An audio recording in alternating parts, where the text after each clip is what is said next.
Hey there, you guys have made it over to Carrie Contreras' webpage today. This is Pastor Stan again, and I'm with a good friend of yours. If you don't know her already, you'll get a chance to meet her right now in just a minute. This is Carrie Contreras. How you doing, Carrie? Good. You're doing good. You have to say more than good, okay? Because the folks, they're here for they want to know what's a little bit more about you. I want to just bother you a little bit here. Okay. You know, one thing I noticed about, I've known you since you were a little girl. Mhm. Since, how old were you when I first met you? I don't know. About, let's say, junior high school area? Maybe 10, somewhere About around 10, there. 10 years old. She's an adult now.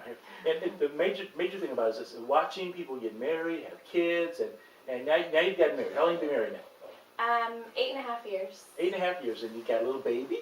Yeah. Well, she's not a baby anymore. What? No. She's 4.5. 4.5. Tell me something exciting about your daughter. What's so exciting about her? Something exciting about her. Everything's exciting about her. I know that much, but Well, just that she makes me laugh every day. She makes me happy and yeah. just love having her around. She probably got that from you, probably, right? Well, maybe. Maybe her dad, too. Yeah, no, the dad's a cracker. This guy, Yeah. you'll see him on an interview, by the way, too, pretty soon. But we'll have him come in pretty soon. We tell people stories on this time on their website here. Mhm. You have decided to go into the teaching world. Right. What was it that got you to go into teaching? From when I know you, you were doing junior high school. You're in junior high school, and you just had a chance to plant a church as well, help somebody plant a church, and you worked in kids ministry. Mhm. What happened to help you want to go that area? Well, actually, I wanted to teach ever since I was a little girl. Since I was in Okay. second Yeah. grade, Okay. I would play school with my friends, and I told my mom that I wanted to teach, and I never changed my mind. Even through Wow. high school, I knew that's what I wanted to do. So when I went into college, I knew exactly what route I wanted to take. Now, see, that to me is an area of people's lives that they'll really realize. Faith, all the way through. There must have been times when you say, you know what, this is not worth it. I don't want to do it. Or, I mean, was there ever a time like that, or you just always just desire to do it? I don't remember a time that I didn't want to before I became a teacher. Yeah. After becoming a teacher and you realize everything that goes into it, there's been times where I've thought, is this really where I need to be? And it is, I know it is. Right, yes. But you still go through those Yes, questions. the emotional ups and downs and that Mhm. kind of thing, yeah. Yeah. And you've been teaching, how long have you been teaching now? 8 years, this is my 9th school year. Oh, so okay. Oh, since all the time you've been married, you've been teaching now. Okay, very good. Pretty much. We got married in June, and then I started teaching in November. I got my first class in November. Okay, good. What ages do you teach? What age kids? Well, right now I teach first grade. I've taught everything except for kindergarten and 3rd grade, K through 6. In the elementary school. Mhm, Okay, mhm. Fantastic. Now, I'm going to move a little bit different direction here for a second here, because I'm seeing something about, I observed your life for a long time, and I've been watching you, and here you are in this teaching field, and you have this baby, this girl at home. How are you able to manage that? Because I know that, you know, your husband is in a wheelchair and what have you, but how do you manage all of that? Not easily, I know that. No, it's really hard. It's really hard.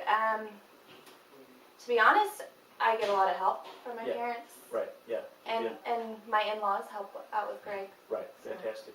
You know, without help in our lives, I tell you, when we, as Christians, it's a good thing that we have a family of believers that can connect with us. But our own natural family, when they're Christians, it's even better. Yeah. Because they have already a heart to serve already, and a heart to say, you know what, let's embrace this challenge and say, let's take this thing to another level and be okay with it.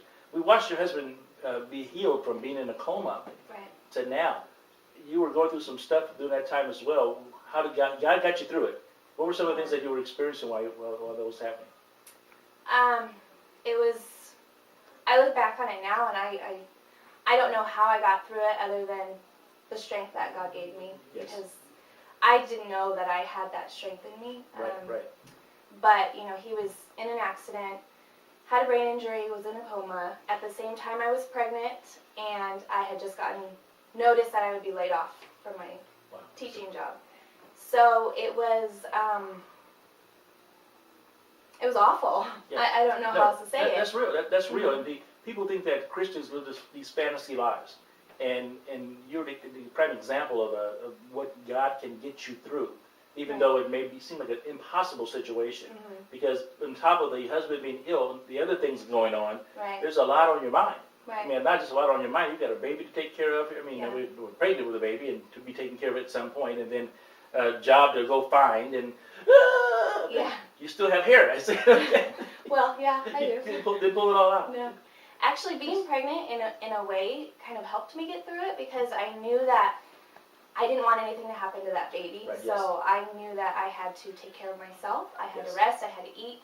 Even though when you're going through something as difficult as husband being in a coma, Right. Yeah. I just knew that I had to take care of myself Yeah. for her. He's come a long way. I visited him in the hospital back at that time, but he's come a long Yeah. way.